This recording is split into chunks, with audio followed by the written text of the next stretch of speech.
Tendo discorrido sobre alguns encontros do peregrino, alguns ruins, outros bons, nós chegamos ao capítulo 11 e descobrimos então que depois de ter saído da casa do intérprete, tendo aprendido muito com ele, Peregrino se pôs a caminho novamente e ao longe ele viu um peregrino. Se aproximou dele e foi uma grata satisfação descobrir que era um bom peregrino. Seu nome era Fiel. Eles então começaram a conversar e Peregrino descobriu que Fiel também era da cidade da destruição. Fiel ficou sabendo do testemunho de Peregrino, de como ele saíra da cidade em busca da cidade celestial e logo em seguida foi atrás. Ele viu Peregrino atolado naquele pântano da desconfiança, mas nada pôde fazer, seguiu seu caminho, pois Peregrino estava sendo auxiliado naquela hora. Peregrino perguntou para ele sobre o destino de Volúvel, que tendo voltado para a cidade da destruição, a princípio foi visto como um herói, mas depois, por causa do seu próprio temperamento, acabou sendo considerado uma pessoa instável, que não sabe nada e não entende nada das coisas.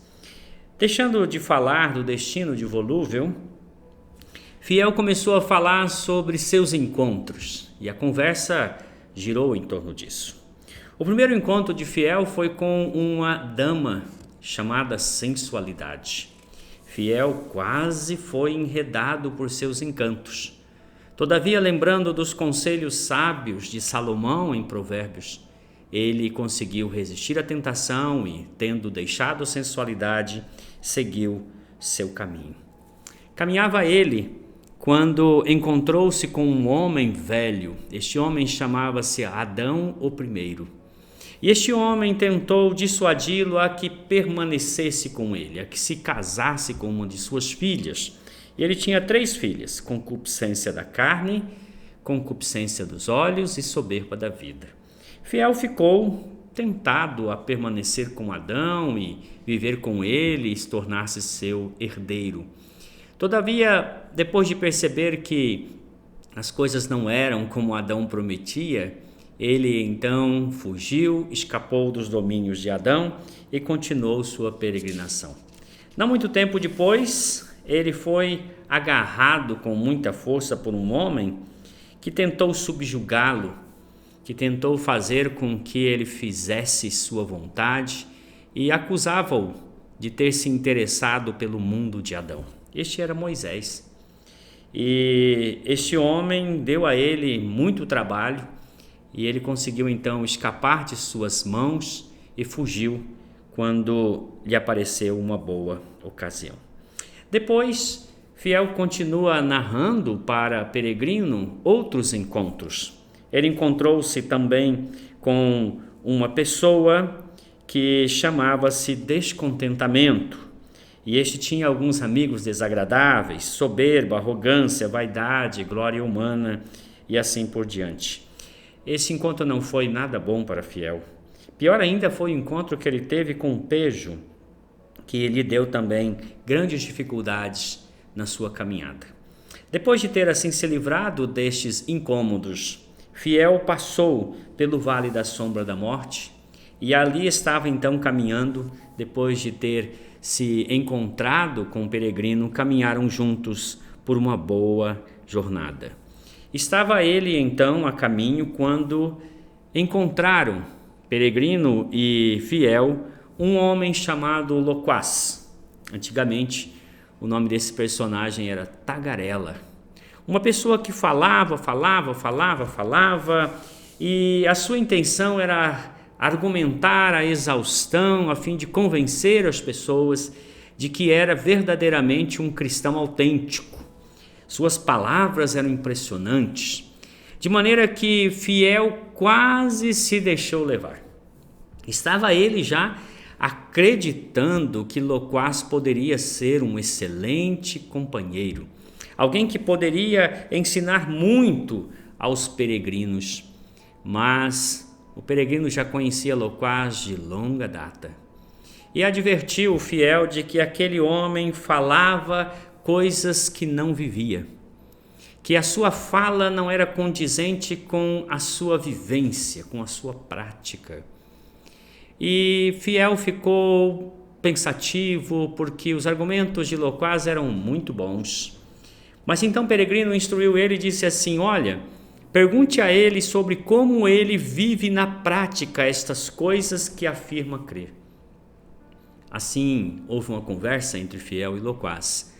E através de algumas perguntas bem feitas, Fiel desmascarou Loquaz, porque aquilo que ele falava verdadeiramente não tinha nada de coerência em sua vida. Tendo então se livrado deste tagarela, eles encontraram o evangelista. E o evangelista lhes advertiu sobre o que lhes aconteceria na cidade das vaidades. Aquilo que aconteceu na cidade das vaidades foi objeto de nossa consideração no episódio 4, quando falamos sobre os peregrinos terem entrado nessa cidade e terem visto ali a feira das vaidades, todavia não tendo comprado absolutamente nada do que era oferecido ali. Eles foram julgados, condenados, e Fiel foi executado. Fizeram com Fiel coisas horrendas e por fim mataram-no e queimaram o seu corpo até reduzi-lo a cinzas. Peregrino foi poupado por Deus, de maneira que o seu julgamento foi adiado, mas enquanto o julgamento acontecia por um descuido dos cidadãos daquela cidade, Peregrino conseguiu fugir.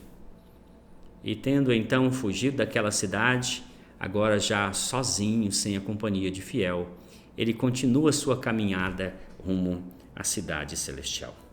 Eu vejo nesse personagem Fiel uma figura interessante, porque em dado momento Peregrino não está mais sozinho.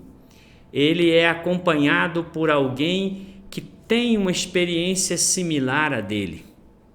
Então, quando eu penso em Fiel, eu penso naquelas pessoas que já estão na caminhada cristã há tanto tempo quanto nós. São pessoas que já tiveram uma experiência de conversão, de regeneração e já estão crescendo na graça, já são discipuladores, são líderes, são pessoas que têm uma vida piedosa expressiva e que já não se abalam mais com coisas pequenas, coisas sem importância. Eles já entendem que estão seguindo a Cristo, e seguir a Cristo demanda muito compromisso, envolve sofrimentos, envolve renúncias, como Fiel precisou renunciar.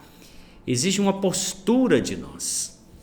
Tendo tido uma experiência com Deus no início da década de 80, eu tive a experiência de ser levado a Cristo e poder participar de grupos de adolescentes na Igreja Batista do Guanandi, em Campo Grande.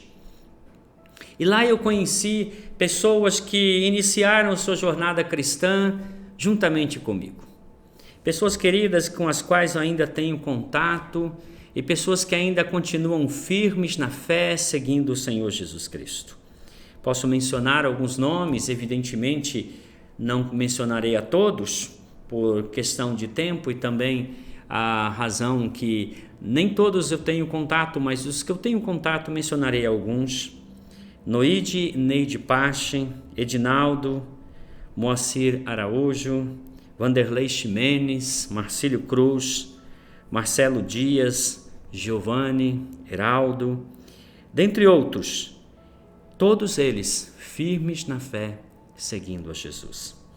Quando aos 20 anos eu deixei a cidade de Campo Grande e fui para o seminário Betânia, na cidade de Autônia, no Paraná, lá eu me encontrei com outros fiéis, o pessoal da minha turma, o pessoal das outras turmas que também estavam ali formando-se para se tornarem líderes na igreja.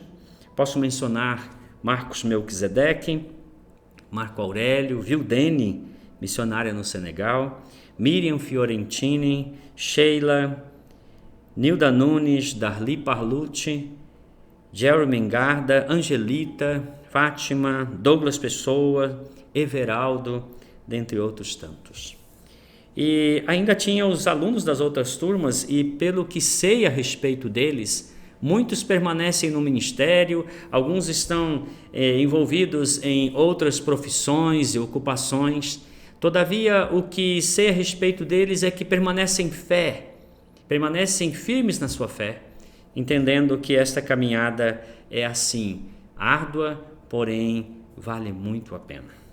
Uma vez no ministério pastoral na cidade de Pompeia, ali chegando encontrei outros tantos fiéis e estava ali servindo ao Senhor juntamente com Hermes e Ivone, Massal e Regina Sugihara, Stephen e Ariane Kunihiro, Alberto e Sumi Honda, Gilson, Esther Nishitani, Jiro Nishimura e Hiromi, Jorge, Márcia, José Maria, Léa Gontijo, Dinarte, Norma Barradas, Vinícius, Lilian Tomás, também Guto e Nami Umeki, Duda e Sandra e tantos outros que não posso aqui mencionar por falta de tempo, que são os fiéis que Deus nos permite encontrar na caminhada, e são essas pessoas que nós reconhecemos como aqueles que caminham lado a lado conosco.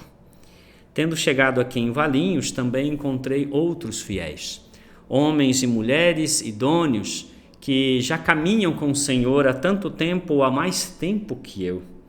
Alguns deles fazem parte do conselho espiritual da igreja: Osvaldo e Sônia Krebs, José Luiz Edilene, André e Jamile Franz, Hélio Cristiane, Benjamin e Cibele, além de outros que caminham lado a lado e que estão participando da nossa vida, da nossa caminhada. Somos gratos a Deus por estes fiéis que Ele coloca em nossos caminhos. Mas o que caracteriza estes fiéis? Eles percebem que estamos na mesma jornada deles. Eles entendem que estamos juntos e por isso são solidários a nós. Eles voluntariamente se juntam a nós e nos ajudam em nossa caminhada. A solidariedade, a reciprocidade no cuidado de uns para com os outros. Eles nos ouvem e nos aceitam como também são ouvidos e aceitos por nós. Eles sabem que estamos no caminho e assim como eles, nós podemos nos desviar em alguns pontos, mas com a graça de Deus retornaremos ao bom caminho como eles já fizeram noutras ocasiões. Eles não se envergonham de andar conosco. Eles têm, na verdade, prazer. Por isso, eles nos ensinam e aprendem juntamente conosco. Se acaso houver alguma diferença de opinião, eles buscam reconciliação e assim há um sincero desejo de que a comunhão permaneça. Quero terminar fazendo algumas perguntas. Quem são os fiéis que seguem a Cristo juntamente com você? O que você sabe a respeito deles? Já agradeceu a Deus por não estar sozinho nessa jornada à cidade celestial? O que você tem aprendido com os fiéis que andam com você? Você já aprendeu a valorizar os fiéis que Deus coloca em seu caminho para tornar sua jornada mais suave? Que espaço os fiéis têm em sua mente, agenda e coração? E por fim, uma última pergunta. Você orou por eles hoje? Que Deus assim nos abençoe e abençoe nossa caminhada juntamente com aqueles que caminham junto conosco, os fiéis que Deus tem colocado ao nosso lado. Deus assim nos abençoe em nome de Jesus. Amém.